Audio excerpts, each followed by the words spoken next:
5 y hoy vamos a estar estudiando ya la octava bienaventuranza y con ella ya vamos a estar cerrando esta serie de estudio que está aquí en el Sermón del Monte o el Sermón de la Montaña. Cuando se habla de este sermón, muchos se quedan en el capítulo 5, pero este fue un sermón bien extenso que ocupa del capítulo 5 hasta el 7 del Evangelio de Mateo. Pero aquí en el capítulo 5 y versículo 10 dice la palabra de Dios: bienaventurados los que padecen persecución por causa de la justicia, porque de ellos es el reino de los cielos. Bienaventurados sois cuando por mi causa os vituperen y os persigan y digan toda clase de mal contra vosotros mintiendo. Gozaos y alegraos, porque vuestro galardón es grande en los cielos, porque así persiguieron a los profetas que fueron antes de vosotros. La palabra bienaventurados es la palabra griega makarios. Makarios, que quiere decir muy dichosos, muy felices. Y esto suena como a extraño, porque ¿cómo puede ser uno muy feliz cuando es perseguido? Cuando el enemigo de la fe trae la peor intención, que es la de quitar la vida a aquel que lleva el mensaje de Cristo. Aquellas personas que nos antecedieron o que nos precedieron en la fe eran perseguidos porque ellos se entregaban por enteros a la causa de Cristo. Era gente que estaba en serio en esto del Evangelio. Eran hermanos nuestros que vivían sin derechos. No había leyes que los protegieran. Y ellos tenían que vivir en la ilegalidad. Y mientras eran perseguidos, dice la carta a los Hebreos en el capítulo 11, versos 37 y 38, que ellos vivían como errantes por los desiertos y vivían en los montes y habitaban ellos en las cuevas y en las cavernas de la tierra. Nuestros hermanos en la fe, ellos se vestían de una manera muy simple, con ropas humildes que reflejaban la pobreza material. Eran vestimentas de pieles de ovejas o de pieles de cabra, y así ellos andaban por la vida. Pero esos hermanos que eran poderosos en fe, hermanos que tenían un testimonio poderoso de su fe en Cristo, ellos eran perseguidos por los líderes religiosos, los sumos sacerdotes, los sacerdotes. Ellos fueron perseguidos por el poder político y fueron perseguidos por los emperadores romanos. Pero la fe de ellos les llevó adelante. No había nada que pudiera detener esos testimonios tan llenos de vida, de vidas que vivían lejos del fanatismo, pero bien cercanas a la fidelidad a Dios. Y esos hombres y mujeres del pasado nos iluminan desde allí, marcándonos el camino de la obediencia, marcándonos el camino de la fidelidad a Dios. Y ellos nos iluminan para marcarnos el verdadero camino de la fe. Ellos son el espejo en el cual nosotros deberíamos mirarnos. Y ellos eran gente perseguida, eran cristianos, hermanos, que tenían sus corazones ardiendo de pasión por la causa de Cristo. Eran hermanos que estaban encendidos por esa llama divina, esa llama santa. Eran hombres y mujeres que tenían, como Jeremías, fuego de Dios en sus huesos. Nada lo detenía. Ellos iban adelante llevando el mensaje de la palabra de Dios, llevando el testimonio del Evangelio de Jesucristo. Y mientras eran perseguidos, mantenían el gozo, la satisfacción de poder servir al Salvador. Estos hombres y mujeres eran gente consagrada, perseguidos por su fe. Lo que nos resulta muy curioso, que hoy en día la mayoría de los cristianos, no solo que nadie los persigue, sino que la gente huye de algunos cristianos. Huyen del mal olor, de los malos testimonios que tienen. Pero estos hombres del pasado eran hombres que, como Pablo le escribió a Timoteo, en la segunda carta, en el capítulo 2 y en el versículo 3, Pablo le dijo a Timoteo: sufre penalidades como un buen soldado de Jesucristo.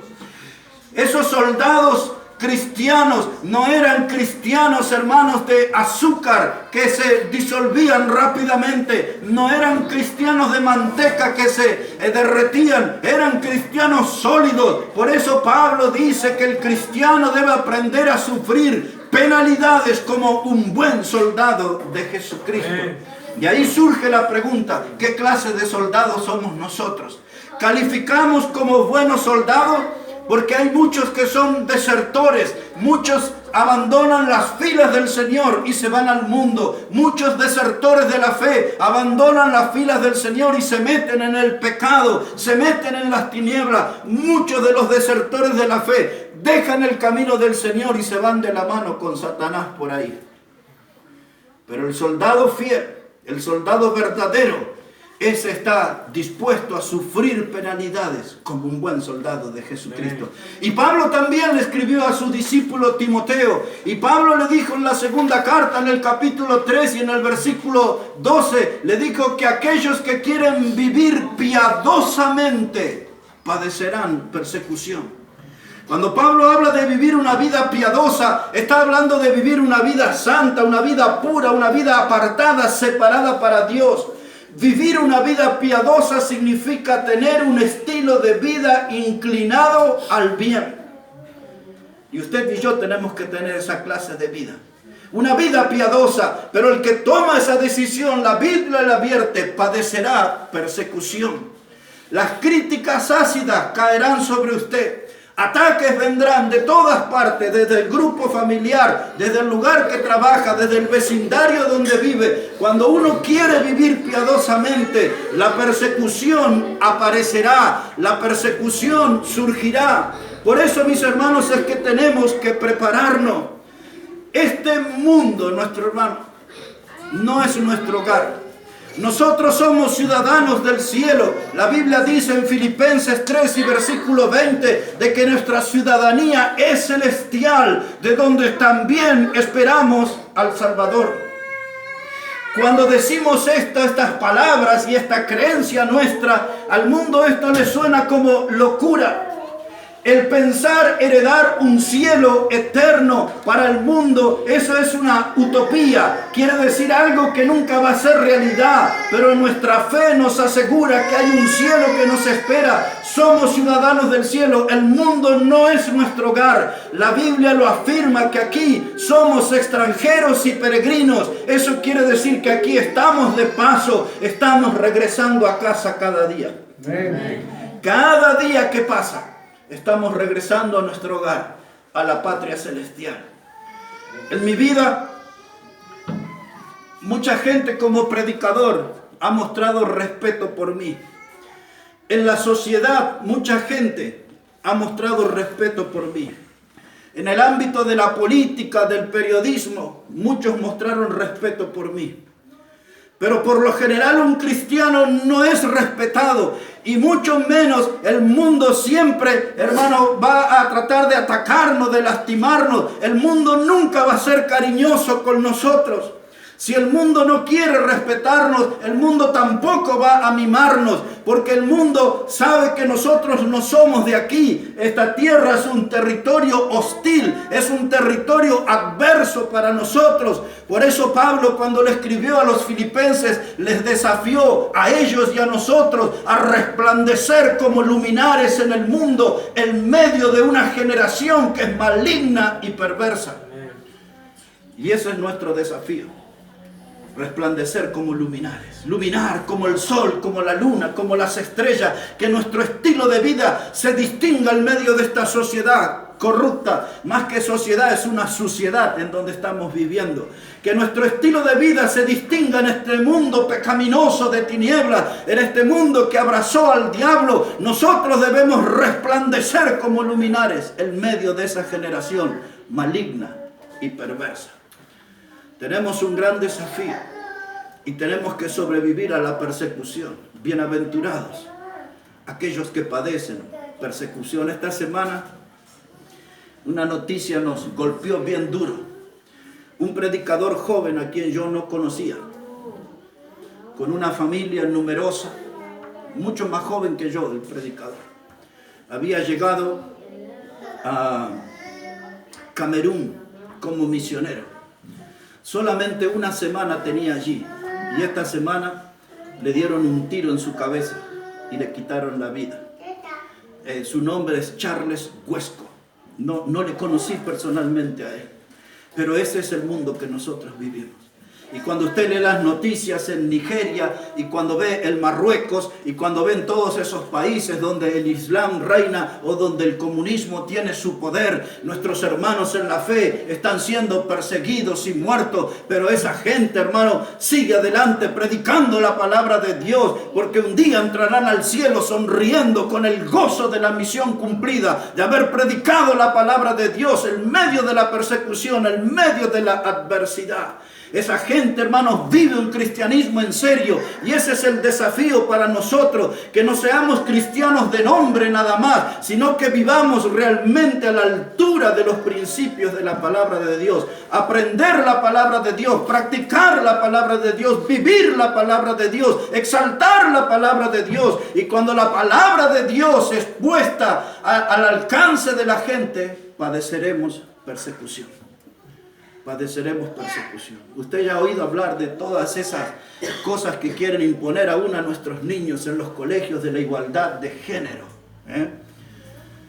Ayer yo publiqué algo sobre una mujer que dijo que ella es un gato. No es una mujer, es un gato. Desde los 16 años dice que se siente gato. Y la gente es así. Viene uno y dice, yo no soy un humano, soy un alienígena. Y si usted dice, no, usted es como yo, de carne y hueso, lo lleva a los tribunales, lo mandan a la cárcel y cosas así. Y a nuestros niños ya en la escuela, este es el debate que se viene ahora, ¿no? Que ya está ahí.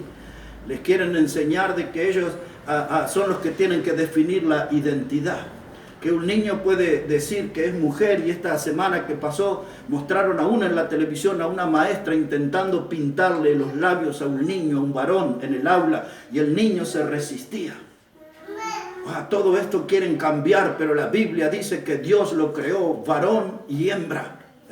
No hay ahí homosexuales, travestis, ninguna cosa. Dios creó varón y hembra.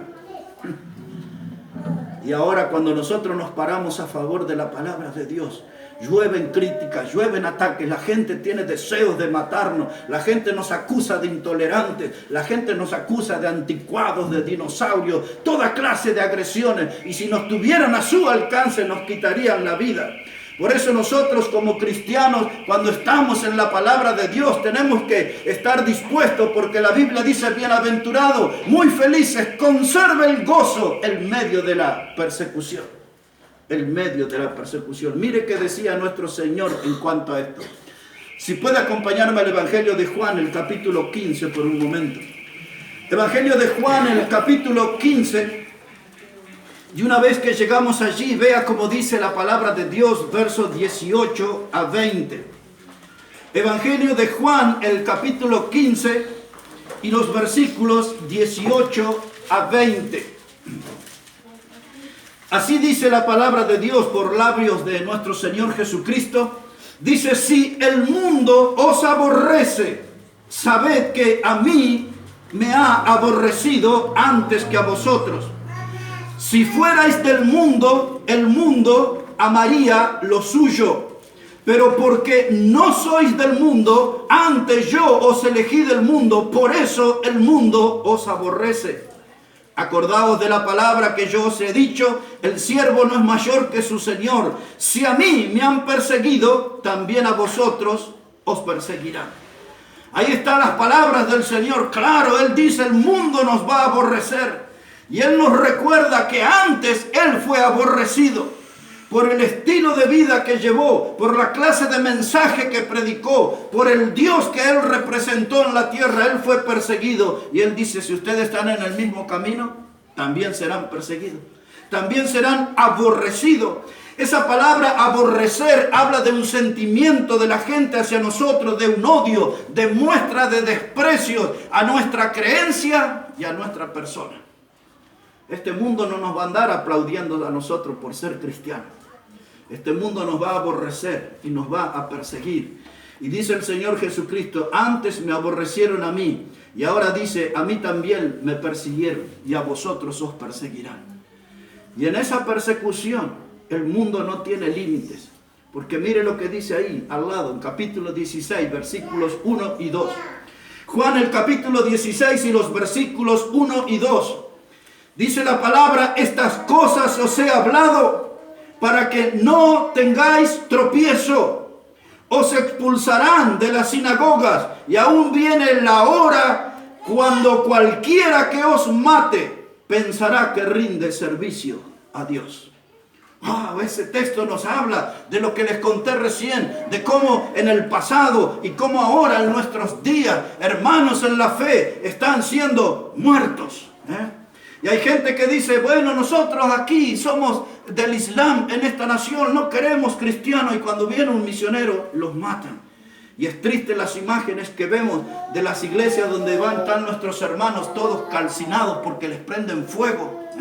Hemos visto donde en lugares abren fosas y sientan a nuestros hermanos, y viene la gente y los apalea y después los prende fuego delante de la vista de todos. Eso sucede en Centroamérica, eso sucede en México. Hemos visto en Brasil cómo vienen las topadoras y derrumban las iglesias.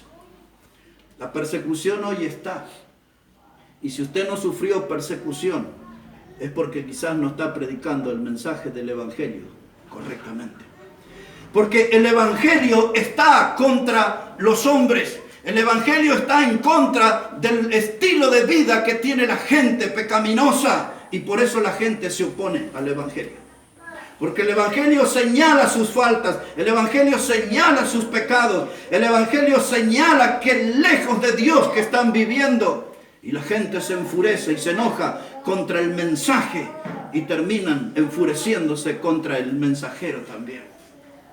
Pero bienaventurados, dice la Biblia, cuando padecéis persecución por causa de la justicia. Porque somos predicadores de justicia, predicamos a un Dios justo, predicamos una palabra que es santa y que es eterna. Y eso nos hace bienaventurados, muy felices. Y eso despertará la persecución del adversario. Ahora, la primera persecución de la iglesia. Y ahora nos vamos a meter un buen rato en el libro de Hechos de los Apóstoles para que podamos comprender cómo desde el comienzo de la iglesia nuestros hermanos en la fe fueron perseguidos. Si puede buscar ahí, por favor, Hechos de los Apóstoles en el capítulo 4. Hechos de los Apóstoles, el capítulo 4. Mire cómo dice la palabra de Dios allí, versículo 1 en adelante. Hechos de los Apóstoles, el capítulo 4, versículo 1 en adelante. Dice la palabra: hablándose ellos al pueblo. Ahí estaba Pedro y Juan predicando.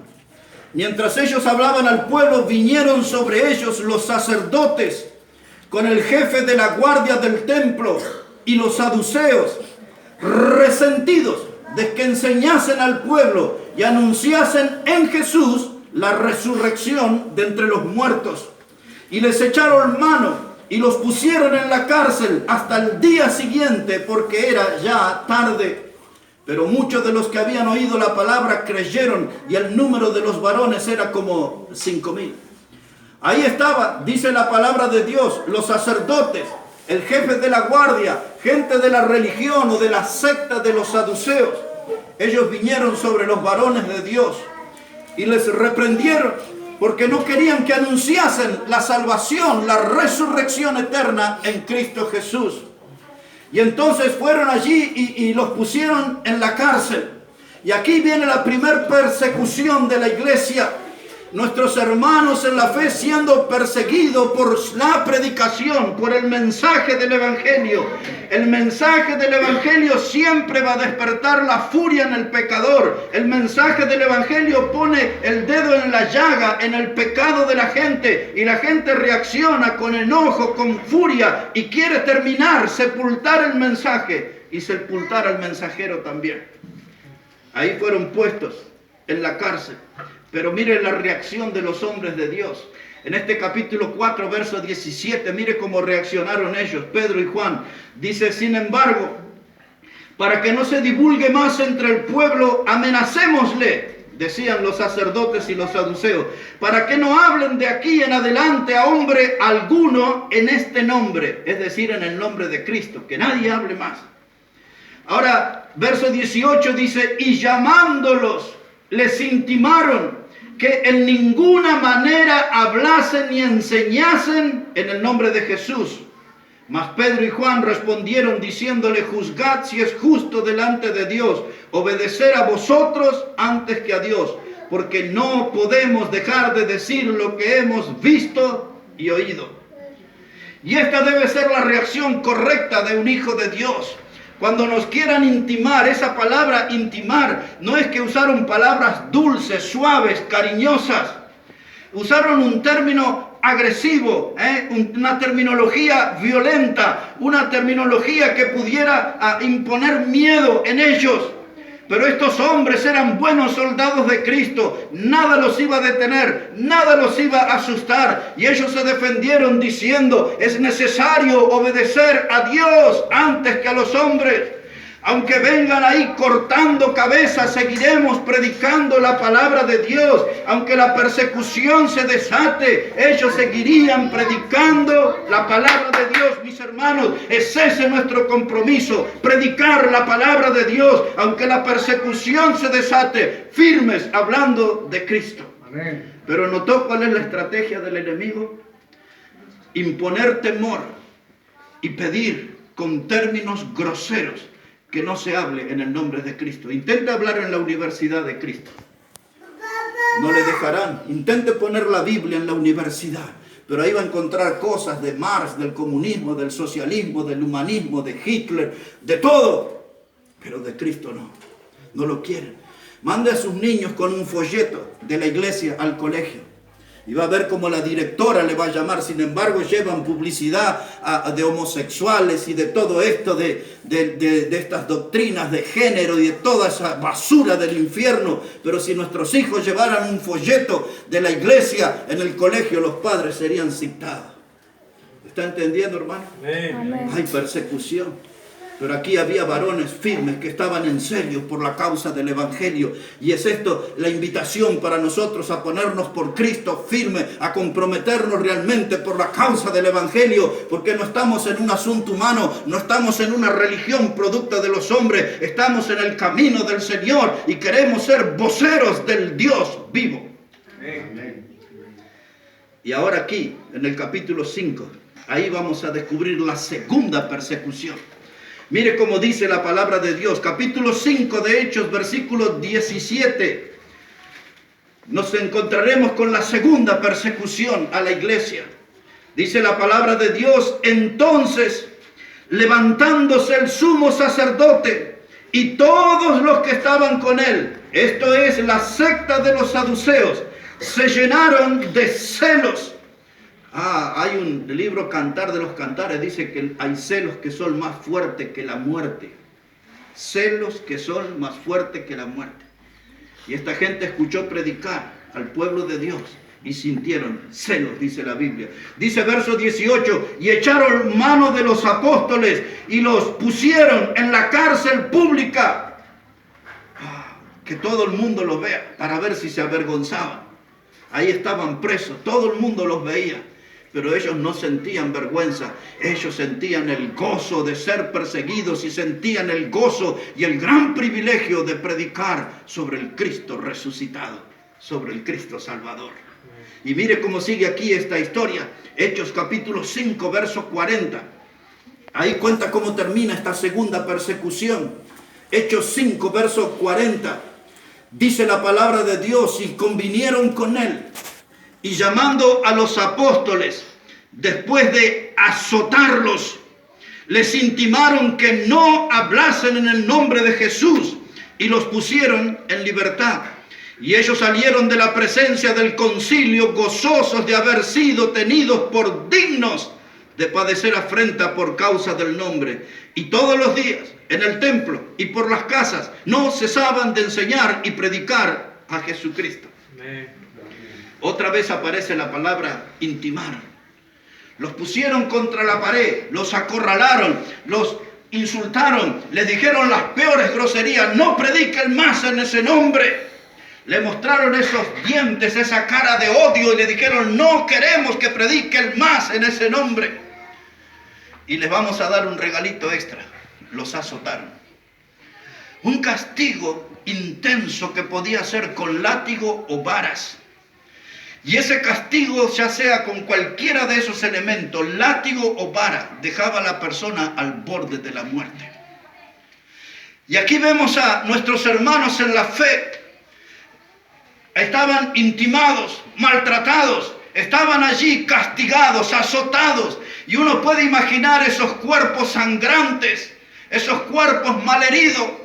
Y quizás la primera reacción de una persona es correr a una sala de primeros auxilios, a un hospital o a un sanatorio para atender las heridas. Pero estos hombres no había nada que los detuvieron. Dice el verso 42 que iban por las calles, por las plazas y por las casas hablando de Jesucristo.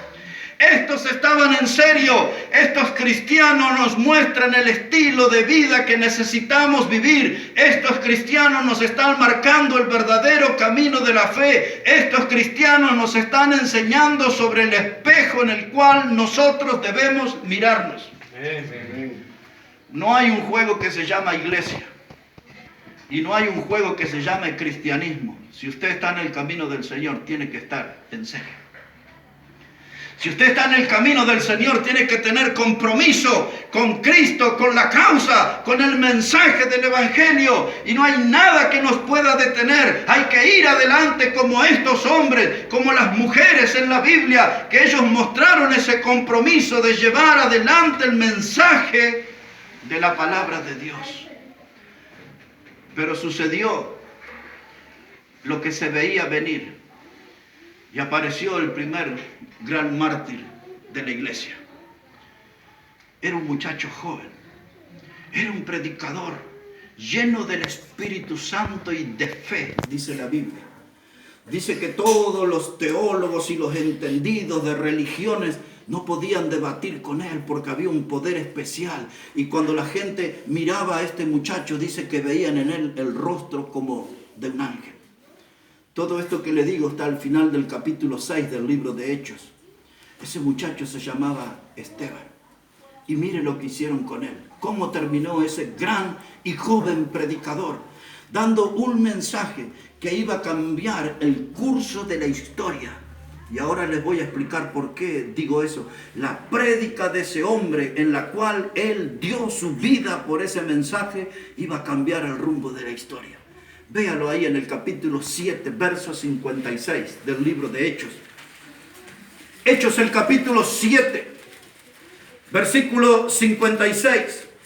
Mire cómo dice la palabra de Dios. Hechos, capítulo 7. Podemos leer desde el verso 54, así va a comprender mucho mejor. Verso 54 dice, oyendo estas cosas, la predicación de Esteban, ¿no? Oyendo estas cosas se enfurecían en sus corazones y crujían los dientes contra él. Pero Esteban, lleno del Espíritu Santo, puesto los ojos en el cielo, vio la gloria de Dios y a Jesús que estaba a la diestra de Dios. Y dijo, he aquí veo los cielos abiertos y al Hijo del Hombre que está a la diestra de Dios. Y entonces ellos, dando grandes voces, se taparon los oídos y arremetieron a una contra él. Y echándole fuera de la ciudad, le apedrearon. Y los testigos pusieron sus ropas a los pies de un joven que se llamaba Saulo. Y apedreaban a Esteban, mientras él invocaba y decía, Señor Jesús, recibe mi espíritu. Y puesto de rodillas, clamó a gran voz, Señor, no le tomes en cuenta este pecado. Y habiendo dicho esto, durmió. Si usted pudiera leer todo ese capítulo 7, va a descubrir que este joven predicador tenía un notable conocimiento de la palabra de Dios. Él comienza hablando desde el principio del Antiguo Testamento. Y a todo ese auditorio, esa gente, él los pasea con toda una enseñanza antiguo testamentaria. Hasta que llega a la obra de Cristo en la cruz. Y en ese momento los enemigos de la fe ya no podían resistir una predicación tan bíblica. Y dice la Biblia ahí que sus dientes crujían en demostración del odio, de la repugnancia que estaban sintiendo por el mensaje y el mensajero. Y de pronto esos dientes que rechinaban, ahora los oídos de ellos fueron tapados. Basta ya de Biblia, no querían saber más nada de evangelio y arremetieron contra él. Y dice la palabra, lo sacaron de la ciudad y comenzaron a apedrearle. Un joven predicador. Y este hombre, mostrando ese corazón tan amoroso, un corazón transformado, un corazón donde el amor de Dios moraba, todavía tuvo tiempo para orar y decirle, Padre, perdónalos, perdónalos. Casi las mismas palabras de nuestro Señor en la cruz, ¿verdad? Pidiéndole que Dios perdonara a los que estaban quitándole la vida. Y allí terminó ese predicador sepultado bajo las piedras. Y dice la palabra que tomaron sus vestimentas, sus ropas, y la pusieron a los pies de un hombre que se llamaba Saulo. ¿Sabe quién era Saulo? Es el que después se transformaría en el apóstol Pablo. Cuando Pablo, ya convertido al evangelio, él presenta defensa del evangelio frente a los reyes y gobernadores. Eso está en Hechos 24 al 26. Uno se llamaba Festo, el otro se llamaba Agripa y el otro se llamaba Félix. Y cada vez que Pablo daba testimonio de Cristo, recordaba este evento del joven predicador muerto. Pablo fue impactado por la entrega de ese muchacho.